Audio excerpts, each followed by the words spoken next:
राज्यात अवकाळी पावसानं धुमाकूळ घातला आहे. अनेक ठिकाणी वादळी वाऱ्यासह गारांचा पाऊस सुरू झाला आहे. महाबळेश्वरमध्ये मुसळधार पाऊस कोसळला. पावसामुळे शहरातील जनजीवन काही काळासाठी विस्कळीत झाले होते. रस्त्यावर पाणी साचल्याने वाहतुकीवर परिणाम झाला होता. सोलापुरात अवकाळी पावसासह गारपीट झाली आहे.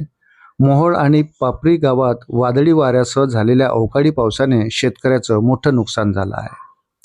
या पावसामुळे केळी, द्राक्ष, शेवगा, डाळिंब आणि कांदा पिकांना मोठा फटका बसला आहे.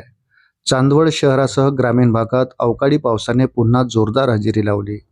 पावसाचा फटका काढणीला आलेला गहू, हरभरा आणि काढून ठेवलेल्या कांद्याला बसला आहे. मार्च महिन्याच्या अखेरीस आणि एप्रिलच्या सुरुवातीलाही पाऊस पडण्याची शक्यता आहे. एकीकडे पाऊस पडत असताना मुंबई उपनगरात खूप जास्त उकाडा वाढला आहे. स्कायमेट हवामान तज्ज्ञ महेश पालावत यांनी दिलेल्या माहितीनुसार अफगाणिस्तान, पाकिस्तान, उत्तराखंडकडून पुढे वेस्टर्न डिस्टर्बन्स म्हणजे पश्चिमी विक्षोभ दक्षिणेकडे सरकत आहे.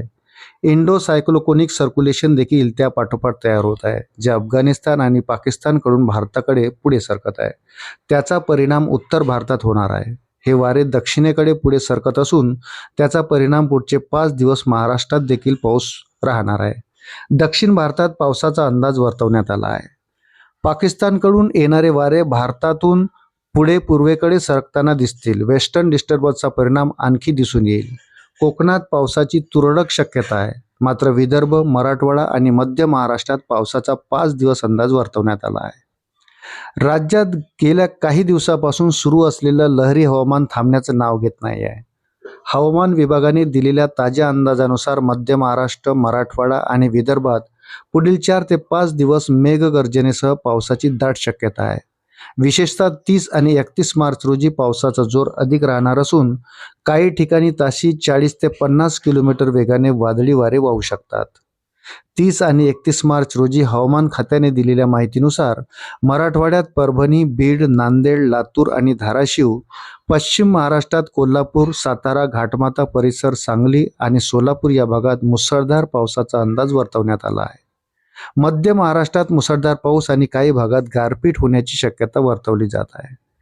कोकणात मुसळधार पावसामुळे हाल बेहाल झाले आहेत. चिपळूणमध्ये अवकाळी पाऊस कोसळला.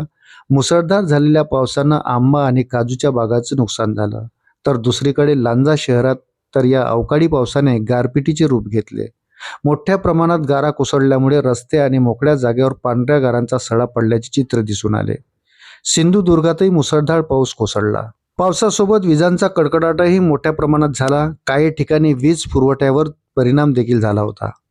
अशाच नवनवीन अपडेट करता व्हिडिओला लाईक आणि चॅनलला सबस्क्राईब जरूर करा. धन्यवाद.